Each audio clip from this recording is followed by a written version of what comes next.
Seleksi nasional berbasis tes yang seharusnya menjadi pintu bagi talenta terbaik bangsa justru ternodai oleh berbagai modus curang yang kian canggih.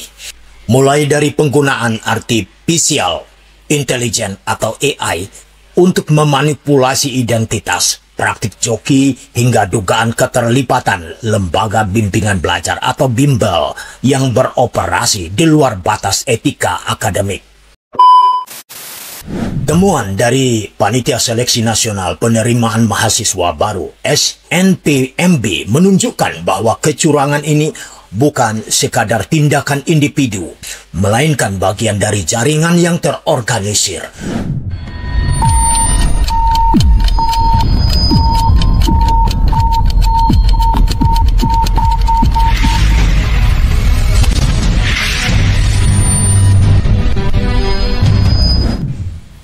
Assalamualaikum warahmatullahi wabarakatuh. Salam sejahtera untuk kita semua. Namo Buddhaya, Om Swastiastu, salam kebajikan. Ketika integritas akademik mulai terkikis oleh teknologi dan kepentingan bisnis, apa yang tersisa dari dunia pendidikan kita?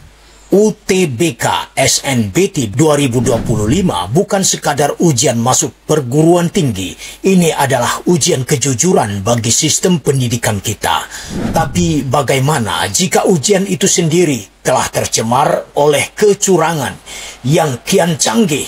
Dari manipulasi AI hingga skema joki yang terorganisir, bagaimana kita bisa menjamin masa depan pendidikan yang tetap berlandaskan meritokrasi dan bukan manipulasi?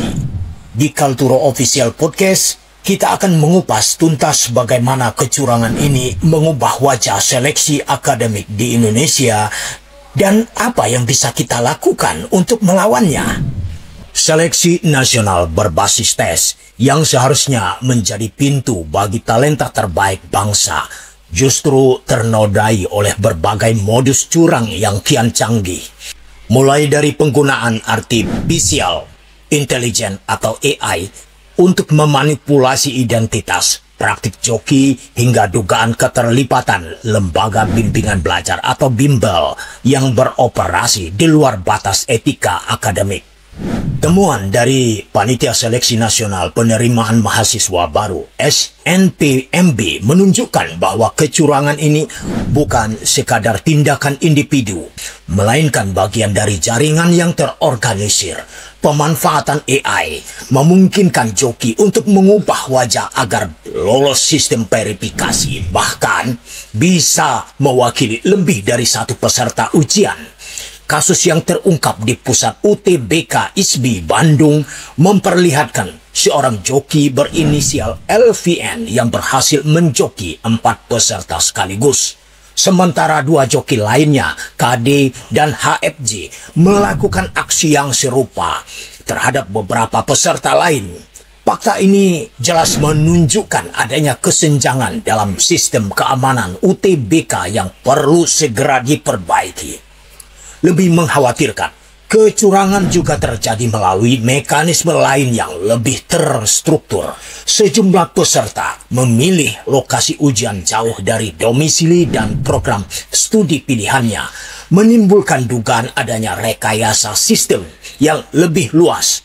Beberapa peserta bahkan tidak hadir dalam ujian, sementara komputer yang seharusnya mereka gunakan mengalami gangguan teknis, menguatkan asumsi bahwa adanya upaya manipulasi skala besar yang melibatkan pihak eksternal.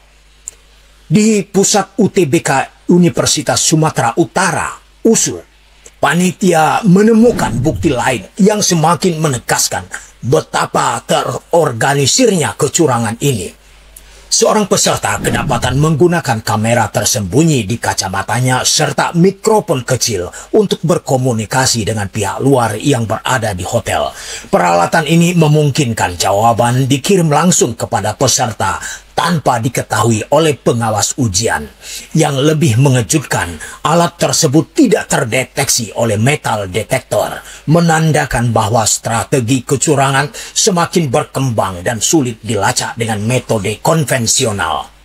Selain itu, manipulasi juga terjadi pada sistem jaringan komputer peserta ujian.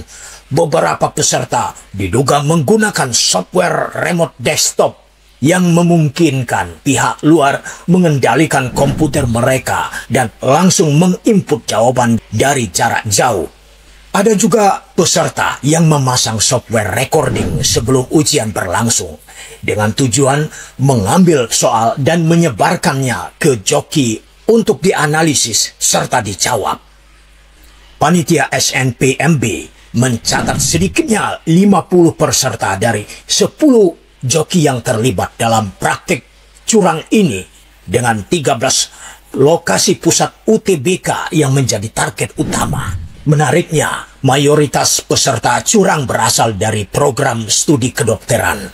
Sebuah fakta yang memprihatinkan mengingat calon dokter seharusnya memiliki integritas tinggi dalam setiap aspek akademiknya. Lebih dari itu, ada dugaan bahwa praktik kecurangan ini sudah berlangsung selama beberapa tahun, termasuk di antara mahasiswa yang kini telah diterima di perguruan tinggi negeri. Melihat fakta ini, pertanyaannya adalah sejauh mana kita bisa mempercayai sistem seleksi nasional jika praktik kecurangan terus terjadi. UTBK SNBT bukan sekadar ujian masuk perguruan tinggi, tetapi alat utama untuk menilai kejujuran dan kompetensi calon mahasiswa. Jika sistem ini tidak segera diperbaiki, maka kredibilitasnya akan semakin runtuh.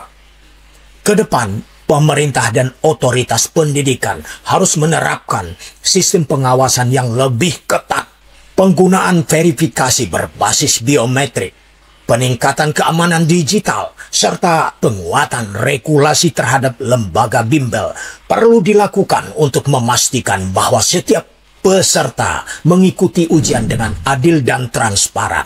Lebih jauh lagi, penyelidikan terhadap jaringan joki dan pihak-pihak yang terlibat harus segera dilakukan agar efek jera bisa dirasakan secara luas. Kecurangan dalam UTBK SNBT 2025 bukan sekadar permasalahan ujian, tetapi refleksi dari celah besar dalam dunia pendidikan yang perlu segera ditutup.